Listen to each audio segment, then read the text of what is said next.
remember. The scene starts to crumble to the sound of the drums. Oh boy, there ain't no need to fight a fight. It ain't no big thing, just show her a little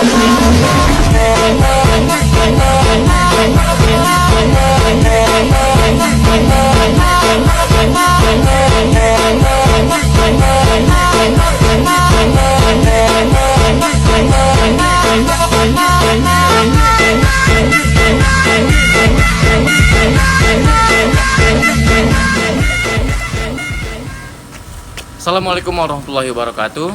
Kami mahasiswa dari Universitas Maritim Raja Ali Haji, Fakultas Ilmu Kelautan dan Perikanan, dengan mata kuliah Pengantar Ilmu dan Teknologi Kemaritiman.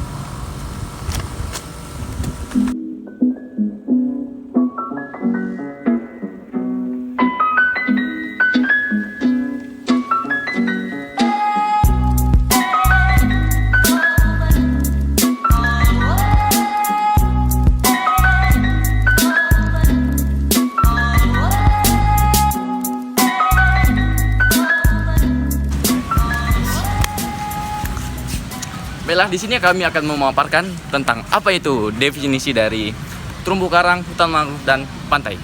Berikut penjelasannya.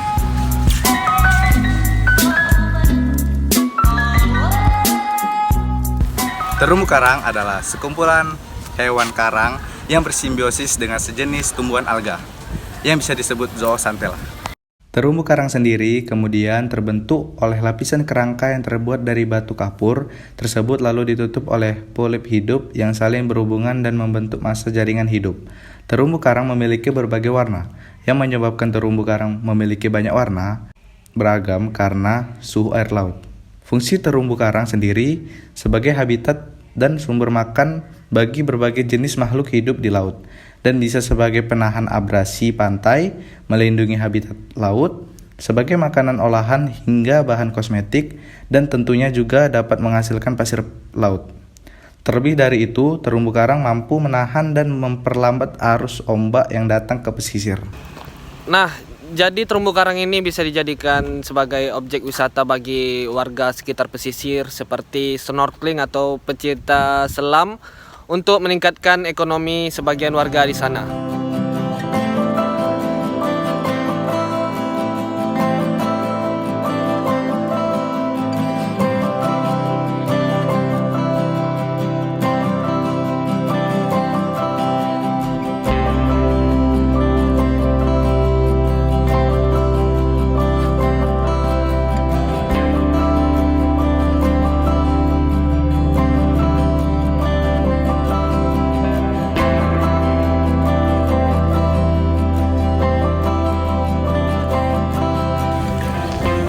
Mangrove forest atau hutan mangrove.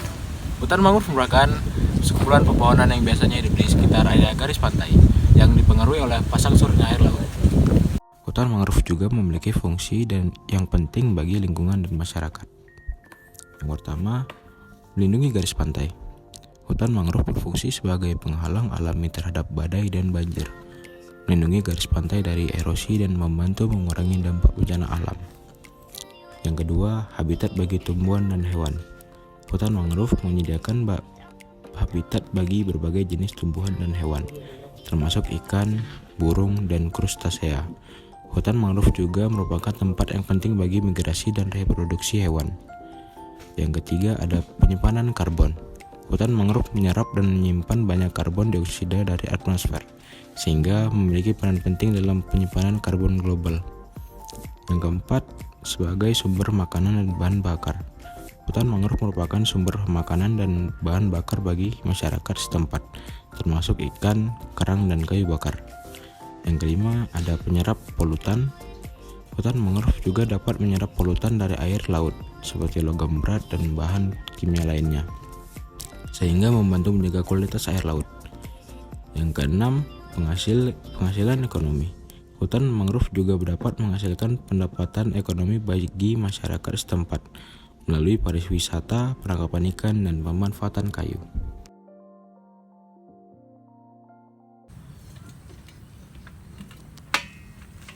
Oke, beginilah tanggapan kami terhadap hutan mangrove, yaitu karakteristik hutan yang berada di peralihan antara darat dan laut, dianggap pariwisata suatu hal yang unik sehingga menjadi keunggulan hutan mangrove.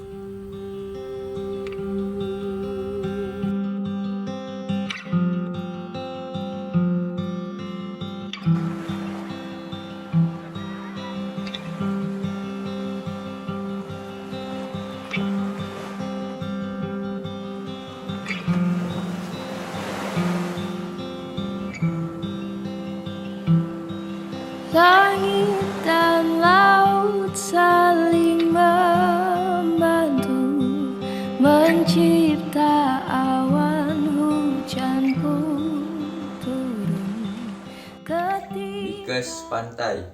Pantai merupakan daerah yang menjadi perbatasan antara lautan dan daratan. Ekosistem pantai sangat bermanfaat bagi aktivitas manusia dan lingkungan. Apa manfaat pantai dalam aktivitas manusia? 1.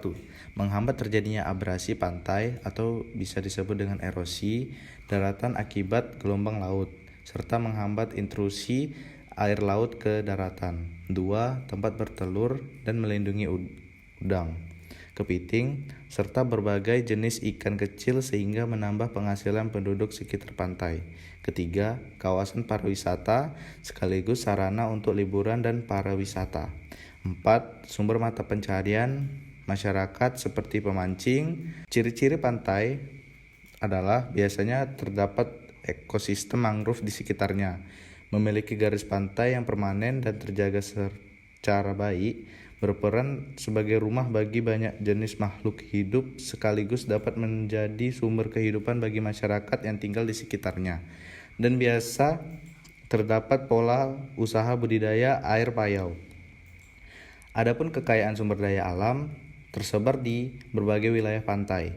Sumber daya alam tersebut dimanfaatkan untuk mendukung kegiatan pembangunan pada berbagai bidang seperti industri, transportasi, dan kelautan.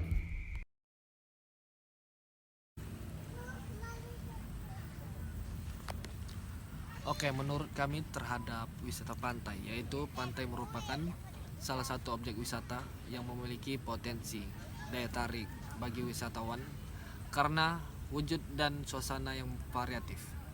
Dapat dikatakan pantai sebagai destinasi wisata yang murah namun tidak murahan.